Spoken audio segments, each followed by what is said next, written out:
Here's our red flywheel, or big red, or 0.1 inertial load. Take your flywheel and your end cap, and we'll now assemble. As you'll note, the shaft here has a certain shape, and we're going to attach it onto the shaft in the same orientation. And we're going to use our end cap,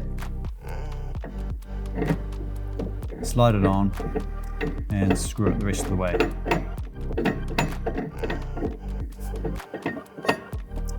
And tighten it up tightly. The next flywheel we have is our big blue, also our 0.05 inertial load. The next flywheel is the yellow flywheel. This is an inertial load of 0.025. The next flywheel is our light blue flywheel. This has an inertial resistance of 0.0125. The next flywheel is the smallest flywheel.